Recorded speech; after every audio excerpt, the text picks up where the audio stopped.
বন্ধুরা, প্রায় অনেককে বলতে শোনা যায়, আমি এত পূজা পাঠ করি কিন্তু ঘরে কোনো উন্নতি নেই, আমি পূজার পরিপূর্ণ ফল পাই না।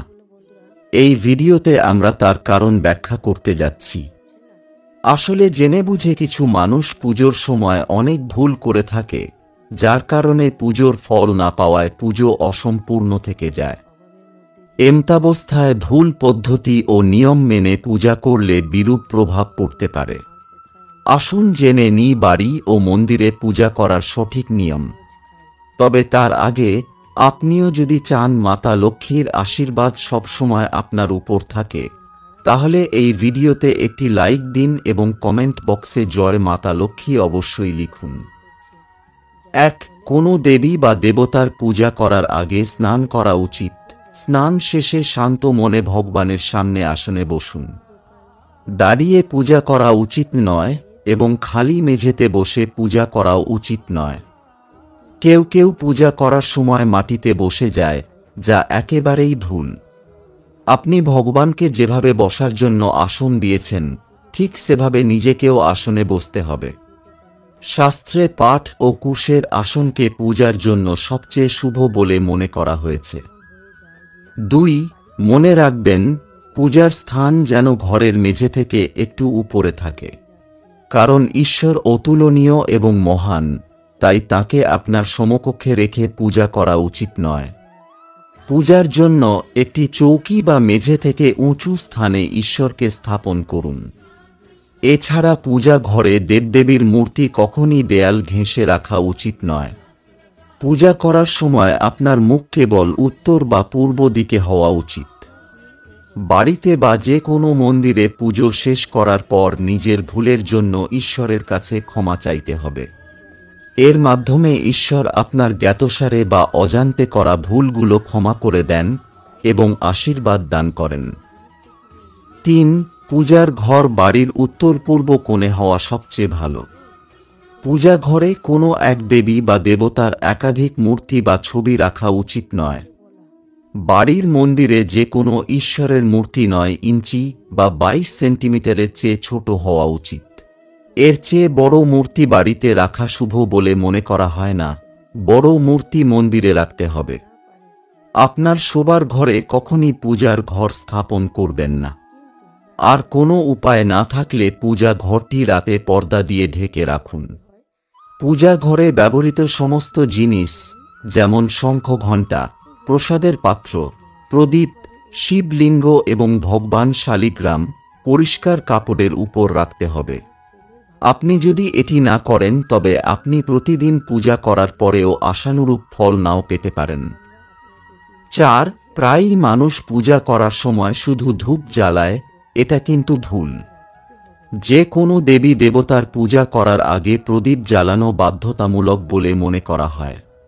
এটা বিশ্বাস করা হয় যে প্রদীপ ঈশ্বরের প্রতি আমাদের ভক্তি, আমাদের দেওয়া প্রসাদ এবং অন্যান্য কাজের সাক্ষী।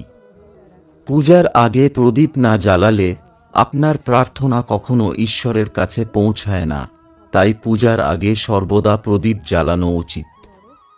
৫. আপনার মন্দির বা পূজা ঘরে কখনই নগ্ন মূর্তি রাখবেন না। দেবী দেবতাদের পোশাক পরিয়ে রাখুন। আজকাল বাজারে দেবদেবীর পোশাক কিনতে পাওয়া যায়, আপনি চাইলে বাজার থেকে কিনতে পারেন। সর্বদা দেবী দেবতার পছন্দ অনুসারে বা শুভতাকে মাথায় রেখে পোশাক পরিধান করানো উচিত। ৬. সূর্য, গণেশ, দুর্গা, শিব ও ভগবান বিষ্ণুকে পঞ্চদেব বলা হয়। তাদের সকল কাজে বাধ্যতামূলকভাবে পূজা করা হয়। প্রতিদিন পূজা করার সময় এই ৫ দেবতার ধ্যান করতে হয়। এটি দেবী লক্ষ্মীর আশীর্বাদ এবং সমৃদ্ধি নিয়ে আসে। এছাড়াও আপনি যে দেবী দেবতারই পূজা করেন না কেন, সর্বদা প্রথমেই ভগবান গণেশের পূজা করা হয়। যে কোনো যজ্ঞ বা কোনো শুভ কাজ ভগবান গণেশকে প্রণাম করে শুরু করতে হয়। কথিত আছে যে ভগবান গণেশকে প্রণাম না করে পূজা করলে কোনো ফল পাওয়া যায় না। ৭. মাথা না ঢেকে পূজা করা উচিত নয়। এমনটা বিশ্বাস করা হয় যে মাথা না ঢেকে পূজা করলে তার পূর্ণ ফল পাওয়া যায় না। পূজার সময় মাথা ঢেকে রাখা ঈশ্বরের প্রতি শ্রদ্ধা প্রদর্শন করে। তাই পুরুষ হোক বা মহিলা, পূজার সময় অবশ্যই মাথা ঢেকে রাখতে হবে। কখনো এক হাতে ভগবানকে প্রণাম করা উচিত নয়, সর্বদা উভয় হাত জড়ো করে প্রণাম করা উচিত নয়।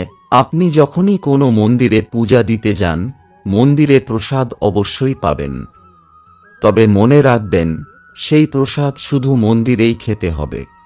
মন্দিরে প্রসাদের সামান্য অংশ খেয়ে বাকিটা বাড়িতে নিয়ে যেতে পারেন, এটা ঈশ্বরের প্রতি আপনার ভক্তির প্রতীক। এছাড়াও আপনি যখনই কোনো মন্দিরে যাবেন, আপনাকে অবশ্যই একবার ঘণ্টা বাজাতে হবে। এটি বিশ্বাস করা হয় যে ঘণ্টা বাজানোর মাধ্যমে আপনার বার্তা সরাসরি ঈশ্বরের কাছে পৌঁছে যায়। বাড়িতে পূজা করার সময়ও শঙ্খ ঘণ্টা বাজানো গুরুত্বপূর্ণ বলে মনে করা হয়, এতে ঘরে পজিটিভ এনার্জি আসে। 10. সর্বদা মনে রাখবেন, একটি প্রদীপ দিয়ে আরেকটি প্রদীপ জ্বালানো উচিত নয়। শাস্ত্র মতে যে ব্যক্তি প্রদীপ দিয়ে প্রদীপ জ্বালায় সে চিরকাল রোগী থাকে। শাস্ত্রে বলা হয়েছে স্নান করার পরই ভগবানকে অর্পণ করার জন্য ফুল তুলে নিতে হয়। 11. বাড়িতে বা মন্দিরে পূজার সময় ভগবানের আরতি করার সময় ভগবান বিষ্ণুর সামনে 12 বার, সূর্যদেবের সামনে 7 বার, দেবী দুর্গার সামনে 9 বার, ভগবান শিবের সামনে 11 বার এবং ভগবান গণেশের সামনে 4 বার ঘোরাতে হবে। এতে পূজার ইতিবাচক ফল পাওয়া যায়। যে কোনো মন্ত্র জপ করার পর আসনের নিচের মাটি স্পর্শ করে চোখে লাগাতে হবে, এর মাধ্যমে আপনি জপের পূর্ণ ফল পাবেন। 12. যদি আপনি একটি নির্দিষ্ট উদ্দেশ্যে কোনো পূজা অনুষ্ঠান করার সংকল্প করেন, তাহলে আপনার সংকল্প পূরণে বেশি সময় ব্যয় করা উচিত নয়। আপনি যদি কোথাও কাউকে দান করার প্রতিশ্রুতি নিয়ে থাকেন, তবে যত তাড়াতাড়ি সম্ভব তা সম্পন্ন করা উচিত। সংকল্প পূরণে বিলম্বের কারণে পুজোর সম্পূর্ণ সুবিধা পাওয়া যায় না। 13. যে কোনো জিনিস দান করা বা কাউকে দক্ষিণা দেওয়ার সময় সর্বদা ডান হাতে দেওয়া উচিত। একাদশী, অমাবস্যা, কৃষ্ণ চতুর্দশী, পূর্ণিমা ব্রত এবং শ্রাদ্ধের দিনে চুলদাড়ি কামানো উচিত নয়। 14. পূজা বা অন্যান্য ধর্মীয় কাজে ব্যবহারের জন্য সমস্ত হিন্দু বাড়িতে গঙ্গা জল অবশ্যই রাখা হয়।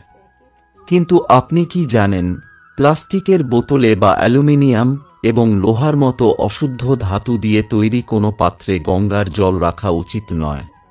তামার পাত্রে গঙ্গা জল রাখা সবচেয়ে শুভ। 15. যদি আপনি মন্দিরে পূজা করতে যাচ্ছেন, তবে আপনার বাড়ি থেকে একটি পাত্রে জল নিয়ে যাওয়া উচিত। মন্দিরে রাখা জল দিয়ে কখনো ঈশ্বরের জলাভিষেক করা উচিত নয়। যখনই আপনি জল নিবেদন করে মন্দির থেকে ফিরে আসবেন, তখন আপনাকে খেয়াল রাখতে হবে যে আপনি কখনই জলের পাত্রটি খালি ঘরে ফিরিয়ে আনবেন না। জল ভরে মন্দির থেকে ফিরিয়ে আনলে শুভ ফল পাওয়া যায়। বন্ধুরা, আপনি কি পূজা করার সময় এই নিয়মগুলি মেনে চলেন? কমেন্টে আপনার মূল্যবান মতামত অবশ্যই লিখে জানাবেন। ভিডিও দেখার জন্য অসংখ্য ধন্যবাদ। ভালো থাকবেন।